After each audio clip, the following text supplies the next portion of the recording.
अस्सलाम वालेकुम रहमतुल्लाहि व बरकातुहू। बहुत सारे लोग ये प्रोक्लेम करते हैं कि मैंने इस्लाम को छोड़ दिया, इस्लाम में ये ख़राबियाँ थीं, ये गलतियाँ थीं, इस तरह की बुराइयाँ हैं।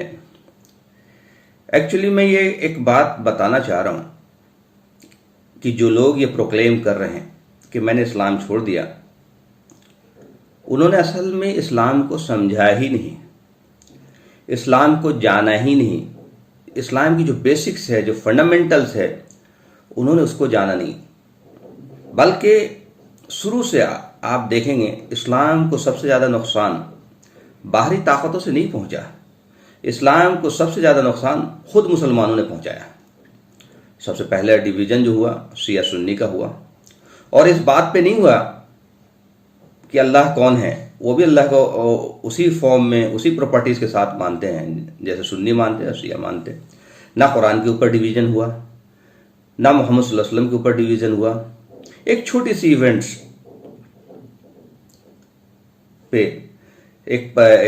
पे, उस इवेंट्स को मुद्दा बना करके एक डिवीज़न हुआ, और धीरे धीरे जब डिवीज़न हुआ तो इतना ज़्यादा नफरत होने लगा कि दोनों एक दूसरे से काफ़ी दूर चले गए और दो अलग अलग फ़िरका बन गए। फिर शिया में कई गिरोह हो गए, सुन्नियों में फिर गिरोह हो गए, फिर 72 फ़िरके तक पहुंच गए। तो ये खराबी क्यों आई, ये भी जानना जरूरी है, और इस्लाम क्या है ये जानना जरूरी है। बुनियादी चीज़ों को अगर हम जानेंगे तो कभी कंफ्यूजन नहीं होगा। बहुत सारी खराबियों के ऊपर, जो इस्लाम के ऊपर जो सो कॉल्ड कहा गया, खराबी निकालने की कोशिश की गई, वो इंडिया तो बहुत बाद में उस पिक्चर में आया। ये तो सबसे पहले शुरू हुआ था यूरोप में, और वो मतलब इतने बेचैन थे इस्लाम की प्रोग्रेस को देख करके, इस्लाम की ग्रोथ को देख करके, दुनिया में जिस तरह से इस्लाम फैल रहा था, उनको समझ में नहीं आ रहा था कि इस्लाम को रोके कैसे। तो इन्होंने शुरू किया उन छोटी छोटी चीज़ों को नुक्स बनाना, निकालना कि भाई इसलिए इस्लाम में ये खराबी, इस्लाम में ये खराबी, इस्लाम में, ताकि लोग बज़न हो जाएं, लोगों को लगने लगे कि नहीं नहीं। तो वो अपने लोगों को रोकने का एक तरीका था। इस्लाम जिस तेजी से बढ़ा है और जिस तेजी से अमेरिका में, यूरोप में, ऑस्ट्रेलिया में बढ़ा है, ये इस बात का सबूत है कि सबसे ज़्यादा इसको पढ़े लिखे लोगों ने, इंटेलेक्चुअल लोगों ने, जिनको अल्लाह ने सलाहियत दी गौर फिक्र करने की, सोचने की, जिनके अंदर तदब्बुर की, जिनके अंदर ईगो नहीं था, प्राइड नहीं था, वो लोग इस्लाम में आए। मुसलमान तो बहुत सारे लाखों की तादाद में ऐसे हैं जो मुसलमान घर में पैदा हो गए, लेकिन उनको पता ही नहीं मुसलमान कहते किसको है, इस्लाम कहते किसको है, उसका बेसिक टीचिंग्स क्या है, बेसिक टीनेंट्स क्या है, और वो बस एक नाम के मुसलमान रहे। लेकिन इस्लाम की जो बेसिक टीचिंग है, जो बेसिक फिलॉसफी है, वो एक्चुअली मोहम्मद सल्लल्लाहु अलैहि वसल्लम के बाद से नहीं है। ये असल सबसे बड़ी गलतफहमी। जब से इंसान इस धरती पे, इस ज़मीन पे कदम रखा है, तब से। और वो बेसिक टीचिंग क्या है? बेसिक टीचिंग ये है कि मैं इंसान हूं और मैं अपने मर्जी से इस दुनिया में नहीं आया, ना ही अपने मर्जी से इस दुनिया से जाऊंगा। मुझे नहीं पता कि मेरी मौत कब आएगी, और मैंने ये नहीं कहा था कि मुझे इस घर में पैदा करना, या इस कंट्री में पैदा करना, या इस सन में पैदा करना। ये सब डिसाइडेड बाई समबडी एल्स। वो कौन है जो ये डिसाइड कर रहा है? वो कौन है जिसने मुझे पैदा किया है? मेरे माँ बाप को पैदा किया, मेरे बाप दादा को पैदा किया, सारे इंसानियत को पैदा किया, सारे कायनात को पैदा किया, सारे ब्रह्मांड को पैदा किया। वो कौन है? ये है असल चीज जो हमें जानना है, कि वो मालिक एक ही है, दो नहीं है, अनेक नहीं है, तीन नहीं है। ये मुमकिन ही नहीं है कि इस कायनात का, इस ब्रह्मांड का मालिक परमेश्वर दो हो, तीन हो, अनेक हो। ये मुमकिन नहीं। शुरू से एक ही है। नाम अलग अलग अब क्यों आए? ये नाम में जो लोग कंफ्यूजन, तो ये जहालत चूंकि हमारे यहाँ बहुत ज़्यादा है, और जाहिल लोगों की वजह से इस दुनिया में फसाद फैलता है। और नाम के वजह से जो कन्फ्यूज़न हो रहा है, पर उस मालिक का नाम हजारों हजार हो सकता है, क्योंकि उस मालिक ने अपने बारे में संदेश देने के लिए इंसानों में से इंसानों को चुना और उसको दूत बनाया। तो वो जो जबान जानते थे, जो लैंग्वेज जानते थे, उस लैंग्वेज में उसने मालिक का परिचय कराया। उस लैंग्वेज में मालिक का नाम बताया कि मालिक का ये नाम है, इस नाम से मालिक को पुकारा करो। तो अगर कोई संस्कृत में ज्ञान दे रहा है तो संस्कृत में नाम बताएगा, कोई अरबी में ज्ञान दे रहा है तो अरबी में नाम बताएगा, कोई हिब्रू में ज्ञान दे रहे हैं तो हिब्रू में नाम बताएंगे, कोई अरामाइक में ज्ञान दे रहे तो अरामाइक में नाम बताएंगे। हमें मालूम है हिब्रू में ज्ञान किसने दिया? मूसा अलैहिस्सलाम ने। अरामाइक में ज्ञान किसने दिया? जीसस ने, ईसा अलैहिस्सलाम ने। अरबी में ज्ञान किसने दिया? मोहम्मद सल्लल्लाहु अलैहि वसल्लम ने, जो आखिरी रसूल है, आखिरी दूत है। हिंदुस्तान में भी बहुत सारे दूत आए होंगे, क्योंकि ये कुरान में अल्लाह ताला कहते हैं कि हमने इस धरती में कोई ऐसा ज़मीन या कोई ऐसा नेशन नहीं छोड़ा जहां अपने दूत ना भेजे हों ज्ञान देने के लिए। अब उस परमेश्वर को अल्लाह कहें, रहमान कहें, रहीम कहें, परमेश्वर कहें, ईश्वर कहें, परमात्मा कहें, कुछ भी कहें, उससे क्या फर्क पड़ता है? लेकिन वो एक ही का नाम है। जैसे हिंदुस्तान में पानी को कम से कम हिंदुस्तान में खुद ही 22 लैंग्वेज है, 22-23 लैंग्वेज है। कहीं जल बोला जा रहा है, कहीं नीर बोला जा रहा है, कहीं पानी बोला जा रहा है। तो ये आपस में तीनों लड़ेंगे क्या कि नहीं जल ही जल है, कोई कहे नहीं पानी पानी है, कोई नीर। अंग्रेज उसको वाटर बोलता है। यहां से आप अमेरिका जाएंगे तो आपको वाटर बोलना पड़ेगा, आप पानी बोलेंगे तो समझेगा ही नहीं। तो वहां जाके हम लड़ाई करेंगे, नहीं नहीं पानी बोलना है तुम्हें।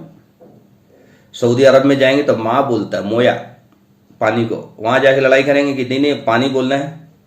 चाइना में कुछ और बोलते हैं, रसिया में कुछ और बोलते हैं, जापान में कुछ और बोलते हैं।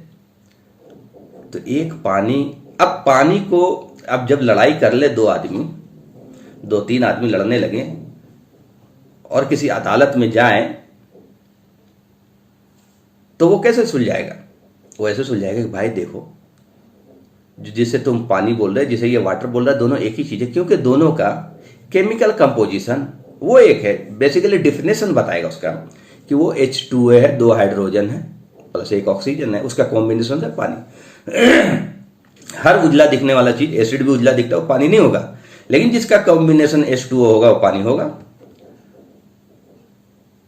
तो हम किसी को भी परमेश्वर बोले, ईश्वर बोले, अल्लाह बोले, लेकिन उसका जो डिफिनेशन होगा वो एक ही होगा।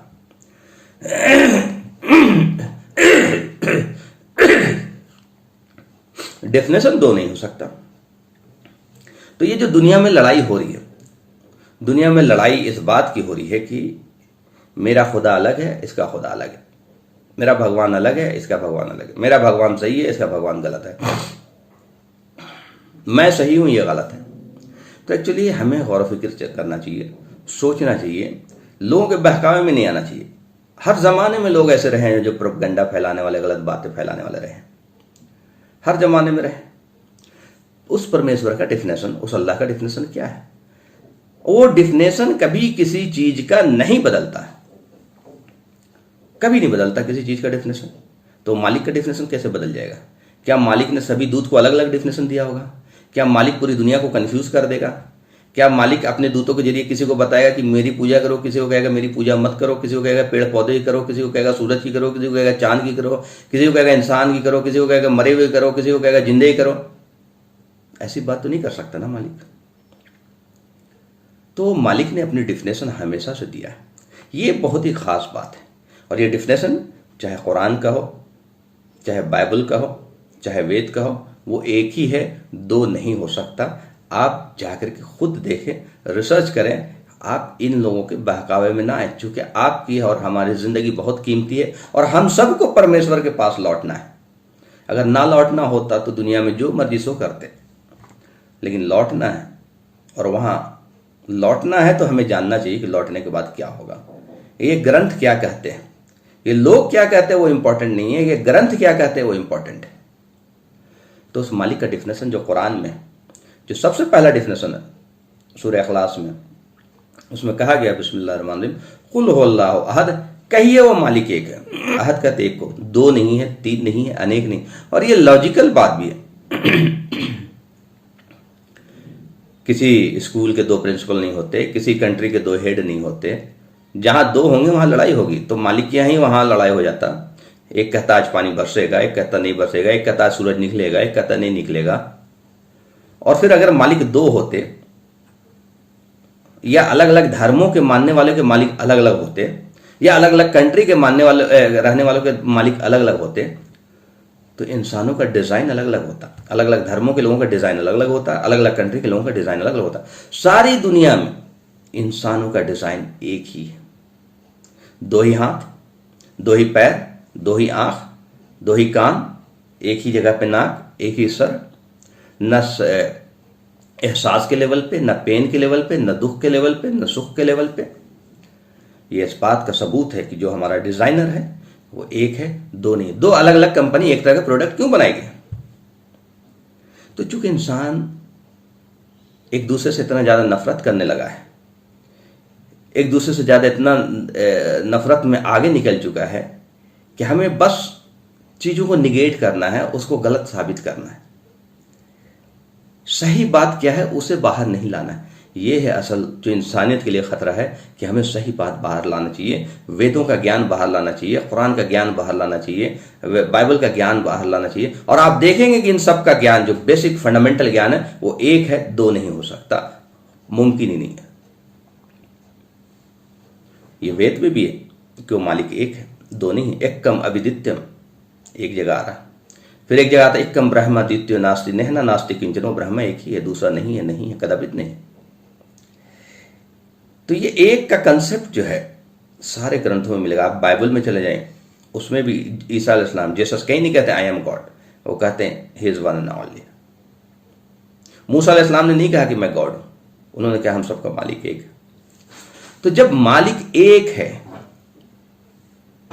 फिर मालिक का जो डिफिनेशन आगे आता है वो मालिक कैसा है? वो मालिक जो है, जो दूसरा डिफिनेशन है कुरान में, अल्लाह समद, वो बेनियाज है, आत्मनिर्भर है, अनाश्रित है। उसे हवा, पानी, खाना पीना, दूध, दही, सोना चांदी कुछ भी नहीं चाहिए। इंसान अनाश्रित नहीं, आश्रित है। अगर हवा, पानी, खाना पीना कुछ भी एक चीज परमेश्वर छीन ले, इंसान मर जाएगा। तो इंसान भगवान कहां से हो सकता है? आदरणीय हो सकते हैं, हमारे माता पिता आदरणीय है, गुरु आदरणीय है, दूत आदरणीय, लेकिन पूजनीय, उपासनीय, वंदना सिर्फ परमेश्वर की होगी। तीसरा परिचय जो है मालिक का, लम यलिद वलम यूलद, न वो किसी से जना गया, न उससे कोई जना जाता है। मतलब हम किसी से जने गए और हमसे हमारे औलाद जने जाते हैं। वो ना किसी से जना गया है, ना उससे कोई जना जाता, वो अजन्मा है। ये कंसेप्ट वेद में भी मौजूद है। अजन्मा बोलते लोग, वो जीवन और मृत्यु के चक्र से परे है। वो है परमेश्वर का डिफिनेशन, वही है अल्लाह का डिफिनेशन। फिर कुरान में आता है वलम यकुल लहु कुफुवन अहद, उसके जैसा ही कोई नहीं है। वो बियॉन्ड इमेजिनेशन है, बियॉन्ड परसेप्शन है, बियॉन्ड कंप्रहेंशन है, परिकल्पना से ही बाहर है। हमें उतना ही ज्ञान उस परमेश्वर के बारे में, अल्लाह के बारे में, जितना उसने हमें ज्ञान दिया। तो जो अजन्मा का कंसेप्ट है वो वेद में भी है। उसमें आता है न कसिता न जनिता, न वो किसी से जना गया है, न उससे कोई जना जाता है। फिर आता है न तस प्रतिमा अस्ति, उसकी कोई प्रतिमा नहीं है, उसका कोई इमेज नहीं है, वो बियॉन्ड इमेजिनेशन है, क्योंकि उसको हमने देखा नहीं। इस धरती पे उसको कोई देख नहीं सकता। परमेश्वर इस धरती पे कभी आया नहीं इंसान बन करके, क्योंकि उसकी कुदरत, उसकी ताकत इतनी है कि वो अपनी जो चाहता है वो खुद वो करता है, वो कहता है कुन तो वो हो जाती है। तो ये लोगों ने बिगाड़ा है धर्म का ज्ञान। इसीलिए मैंने अपने लास्ट वीडियो में बोला था कि एक्स मुस्लिम या इस तरह के जो फितने हैं ये हमेशा से रहे। इनसे ये पूछो तो कि खुदा कौन है, मालिक कौन है, तुम मालिक को मानते हो या नहीं मानते हो? एक आदमी, तीन ही तरह के आदमी हो सकते हैं। नंबर 1, मालिक में मानता हूं कि मेरा कोई मालिक है, चाहे हम जिस नाम से पुकारते हैं, मेरा कोई मालिक है और वो मालिक एक ही है, दो नहीं है। एक पहला कैटेगरी हो गया। दूसरा वो कैटेगरी हो गया जो कहता मालिक है ही नहीं। तो जो मालिक को मानने वाला है, पहला कैटेगरी, वो तो धार्मिक है, धर्मी है, वो तो आस्तिक है, वो आस्थावान है, वो ईमान वाला है। जो कहे मालिक है ही नहीं, वो अधर्मी है, वो नास्तिक है, वो नास्तिक है ना। तो अधर्मियों से और नास्तिक से, जिसको कुरान में काफिर कहा गया, काफिर कहते हैं मालिक के इनकार करने वाले को। तो जो लोग मालिक का इनकार करे, जो कहे मैं मुल्हिद हूं, जो कहे मैं नास्तिक हूं, तो ऐसे लोगों से तो हिंदू धर्म के लोगों को सावधान रहना चाहिए, कि चूंकि हिंदू धर्म में ये आस्था है कि मालिक है और वो एक ही है। वेदों में वो कई जगह लिखा हुआ है कि वो मालिक एक ही है। और तीसरा जो कैटेगरी है वो उन लोगों की कैटेगरी है जो मानता तो है कि मालिक है, लेकिन औरों को भी मालिक बना देता है। नहीं नहीं, ये भी मालिक है, ये भी मालिक है, ये भी मालिक है, ये भी मालिक है। देखिए, मालिक एक ही होगा, दो नहीं होगा, तीन नहीं होगा, अनेक नहीं होगा, सब। उसकी सबसे पहली पहचान ये है कि कोई भी क्रिएटेड चीज मालिक नहीं हो सकती, मालिक क्रिएटर होगा। तो इस कायनात की सारी चीजें क्रिएटेड है और क्रिएटर एक परमेश्वर है। हम भी क्रिएटेड है, इंसान क्रिएटेड है ना। तो इंसान मालिक नहीं हो सकता। इसे भूख लगती है, इसे प्यास लगती है, इसे टॉयलेट आता है, इसे बीमारी लगती है और इसे ये पता नहीं कि वो आज मर जाए, तो ये कैसा मालिक हो जाएगा। तो जब इंसान मालिक नहीं हो सकता तो हमारे माता पिता भी तो इंसान है, गुरु भी तो इंसान है, दूध भी तो इंसान। इंसानी शक्ल में जो भी पैदा हुआ वो कोई भी मालिक नहीं हो सकता। तो पेड़ पौधा तो बेचारे छोटे हैं, वो कहां से मालिक हो जाएंगे। जानवर तो इंसान से छोटे हैं, ये कहां से मालिक हो जाएंगे। सूरज चांद तो बेजान है, वो कहां से मालिक हो जाएंगे। तो एक परमेश्वर के अलावा कोई बचता ही नहीं जिसकी उपासना की जाए, जिसकी सजदा की जाए, जिसके आगे झुका जाए, जिसे नतमस्तक किया जाए। और नतमस्तक होने को ही नमाज कहते हैं। नमाज का मतलब होता है नम प्लस अज, नतमस्तक होना अजन्मा के आगे। नमाज ये वर्ड जो है ये हिंदुस्तान में डेवलप हुआ, असल वर्ड सलात है अरबी में। तो ये लोग एक दूसरे से जो नफरत कर रहे हैं, एक दूसरे से जो चिढ़ रहे हैं, एक दूसरे, इसमें हमारा नुकसान है, इंसानियत का नुकसान है, हर इंसान का नुकसान है। उसे जानना चाहिए कि हकीकी मालिक उसका कौन है और वो उससे चाहता क्या है, उसने उसे क्यों पैदा किया। अगर पैदा किया तो उसे यहां क्यों नहीं छोड़ देता। पैदा किया तो यहीं छोड़ देता। ये बचपन क्यों है, ये जवानी क्यों है, ये बुढ़ापा क्यों है, ये मृत्यु क्यों है, इसका रहस्य क्या है, ये जीवन और मृत्यु का रहस्य क्या है। मरने के बाद आत्मा को हम अमर कह रहे हैं, हम भी रूह को कहते हैं कि कभी नहीं मरती। तो फिर जो चीज नहीं मरी वो तो कहीं जाएगी ना। तो जो भी आत्मा इस धरती पे आती है, इंसानी आत्मा जो भी इस धरती पे आ रही है, तो मृत्यु जो है आत्मा का शरीर से जुदा होने का नाम है। चूंकि आत्मा नहीं मरती तो आत्मा कहीं तो जाएगी जो जीवित है। तो सारी आत्मा लौटती है अपने परमात्मा के पास जहां से वो आई थी। ये कानून है, ये नेचुरल है कि जो जहां से आता वहीं लौटेगा। आत्मा आई बाहर से, इंसान एक्चुअली यहां का है ही नहीं। इंसान को पैदा ही किया गया, परमेश्वर ने स्वर्ग में पैदा किया था, हमें तो उतारा गया इस धरती पे। सारी आत्माओं को स्वर्ग में बना दिया गया और वो अपने वक्त के हिसाब से जो टाइम मुतय्यन है वहां से वो इंसान आता है। कुरान में आता है कि क्या तुम इंसान जो इतनी तकब्बुर करता है, इतना घमंड करता है, दुनिया में इतना फसाद करता है, इतना झगड़े करता है और मेरे नाम से झगड़े करता है, धर्म के नाम से झगड़े, क्या वो ये देखता नहीं कि उसकी पैदाइश कैसे हुई। माँ और बाप मिले और उसकी पैदाइश एकदम छोटी शुरुआत हुई और उसको बेहतरीन डिजाइन मालिक ने किया माँ के पेट में और फिर उसमें रूह डाली गई। ये कौन है जो बना रहा है। जब तक हम मालिक को नहीं पहचानेंगे, मालिक की कुदरत को, मालिक की ताकत को, मालिक की रब्बानियत को, मालिक की रहमान है, रहीम है, वो कृपालु है, वो दयालु है और उसके अलावा किसी और की बंदगी हो ही नहीं सकती। भाई किसकी बंदगी इख्तियार करोगे। ये धरती हमारा नहीं है, वरना आमिर अपना किला छोड़ के ना जाता, कोई ताजमहल छोड़ के ना जाता, कोई बड़े बड़े राष्ट्रपति इस धरती को छोड़ के नहीं जाते, बड़े बड़े बंगले, बड़े बड़े इंडस्ट्रीज, बड़े बड़े दौलत लोग छोड़ के चले गए। ये धरती हमारा नहीं है। हम इस धरती पे थोड़े दिन के लिए मेहमान हैं और ये एक इम्तिहान है, एक आजमाइश है कि इंसान करता क्या है। आपको अल्लाह ने, परमेश्वर ने बुद्धि दी, दिमाग दिया, सलाहियत दी, अकल दी, सोचने समझने की सलाहियत दी। पहचानो तो तुम्हारा रब कौन है, तुम्हारा मालिक कौन है, परमेश्वर कौन है। वो परमेश्वर अगर इंसान उसे ढूंढेगा, पहचानना चाहेगा, बहुत आसानी से पहचान लेगा। लेकिन अगर ईगो में रहेगा, तकब्बुर में रहेगा कि नहीं नहीं मैं तो यही करूंगा, क्योंकि कोई और दूसरा मानता है तो मैं उल्टा करूंगा, तो ये हमारे लिए नुकसान है। क्योंकि मरने के बाद अगर कुछ हमें समझ में आया तब तक बहुत देर हो चुकी होगी। इंसान की ज़िंदगी बहुत कीमती है और आने वाली लाइफ बहुत बड़ी है। अब उस लाइफ के बारे में लोग सवाल करते रहे, किसने देखा, कौन मर के आया, जिंदा हो के आया। उसका एक बेहतरीन एग्जाम्पल है। माँ के पेट में जब बच्चा पल रहा होता है तो उसकी एक लाइफ स्पैन 9 महीने की, उसे ग़िज़ा भी मिल रही होती है। डॉक्टर कहते हैं कि बच्चे के अंदर सेंस डेवलप हो जाते हैं 6 महीने के बाद। माँ बाप जब बात करते हैं तो बच्चा मुस्कुराता है, उसको सुनता है, रिएक्ट करता है। लेकिन उस बच्चे को नहीं पता कि 9 महीने के बाद वो एक बहुत बड़ी दुनिया में ट्रांसफ़र हो जाएगा, जहाँ ऐसी ऐसी चीज़ होंगी, वो बियॉन्ड माँ के पेट के कंपेरिजन में दुनिया कितना बड़ा है। अगर उसे कोई बताए कि वहाँ तो भाई जहाज होगा, घोड़ा होगा, हाथी होगा, बड़े बड़े नहर होंगे, बड़े बड़े नदी होंगे, बड़े बड़े समुंदर होंगे, तो क्या वो यकीन करेगा? है ना? तो ये थोड़ा सा मुश्किल काम होता है यकीन करना। फिर वो माँ के पेट में है, उसे बताया जाएगा कि भाई जब तुम इस दुनिया से बाहर दूसरी दुनिया में जाओगे तो तुम्हारी मुलाकात माँ से होगी, जो तुम्हारा बहुत ख्याल रखेगी, तुम्हारे लिए हर चीज़ मुहैया कराएगी, तुम्हारे लिए मतलब तुम्हें किसी तरह की तकलीफ नहीं होने देगी। उसको ये भी यकीन नहीं आएगा। लेकिन वो जब उस दुनिया से बाहर दूसरी दुनिया में आता है तो उसकी मुलाकात माँ से होती है।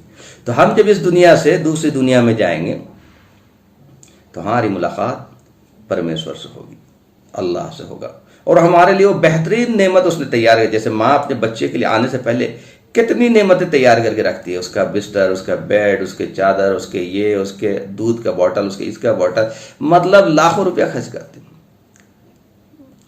परमेश्वर हमारे लिए भी स्वर्ग बना रहा है। लेकिन अब परमेश्वर ने एक कंडीशन रखा है कि तुम मेरे में आस्था रखो और मेरी ही बंदगी करो और मेरी बातें मानकर जिंदगी गुजारो, और जिससे मैं मना करता हूं रुक जाओ। वो मना किस चीज से करता है? उसमें हमारी भलाई। वो मना करता है चोरी मत करो, धोखा मत दो, जिना मत करो, कत्ल मत करो, कम मत तौलो, कम मत नापो, माँ बाप के साथ अच्छे सलूक करो, भाई बहनों के साथ अच्छे सलूक करो, पड़ोसियों के साथ अच्छे सलूक। एक बेहतरीन सोसाइटी का कंसेप्ट देता है, एक बेहतरीन निज़ाम का कंसेप्ट देता है। और वो हमारा इम्तिहान ले रहा है कि ये दुनिया में करता है क्या, ये मुझे मानता है या नहीं मानता है, या दुनिया में फसाद फैलाता है, या दुनिया में किताल करता क्या ये। तो ये बहुत इंपॉर्टेंट चीज़ है कि हम मालिक को जानने की कोशिश करें, हम मालिक को पहचानने की कोशिश करें, सिर्फ ईगो में, सिर्फ नफ़रत में। और ये लोग जो कहते हैं कि मैंने इस्लाम छोड़ दिया या लोग इस्लाम छोड़ देंगे मेरी बातें सुनकर, ये एक्चुअली बहुत बड़ी गलतफहमी का शिकार है। इस्लाम कहते हैं इस यकीन के साथ ज़िंदगी गुजारने को कि मेरा रब है, मेरा परमेश्वर है और मुझे वहाँ लौटना है, वही मेरा हकीकी मालिक है, और मैं इस दुनिया में जब तक रहूँगा मालिक का आज्ञाकारी बनकर रहूँगा, मालिक के हुक्मों को मानूंगा, और मैं दुनिया में बुरा इंसान नहीं बनूंगा, बुराई का काम नहीं करूँगा, मालिक के आगे झुकूंगा। यही तो है इस्लाम। मैंने शुरू में बताया कि इस्लाम को सबसे ज़्यादा नुकसान मुसलमानों से पहुँचा, क्योंकि मुसलमानों में भी बड़े बड़े चौधरी ऐसे पैदा हुए जिन्होंने बहुत सारी किताबें लिखी और लोगों के अकीदे ख़राब किए, और जिसके वजह से लोगों ने, आप हमारे यहाँ देख लीजिए, मज़ारे भी हैं, दरगाह भी हैं जो इस्लाम के ख़िलाफ़ है। इस्लाम में एक ईश्वर की, एक अल्लाह की तस्वुर है, तो फिर ये कहाँ से आए, है ना। तो ऐसी चीज़ें बहुत ख़राबी पैदा हुई मुसलमानों में। तो अल्लाह ताला इस कायनात को चला रहा है, इंसान नहीं चला रहा, और ये सुधार की तरफ जाएगा। ये सुधार की तरफ, इसको सुधार की तरफ जाना ही है। तो ये जितनी बुराई हैं, एक दिन सारे इंसान एक दिन अपने मालिक को, हकीकी मालिक को पहचान लेगा और अपने हकीकी मालिक की इत्तिबा करेगा। और हम सबको चाहिए कि हम अपने हकीकी मालिक के बारे में सोचें, विचार करें, खोजें, पता करें। ये हमारे लिए बहुत कीमती है, और जिसको ये दौलत मिल गई, दुनिया की सबसे बड़ी दौलत है। व आखिर दावाना अल्हम्दुलिल्लाहि रब्बिल आलमीन।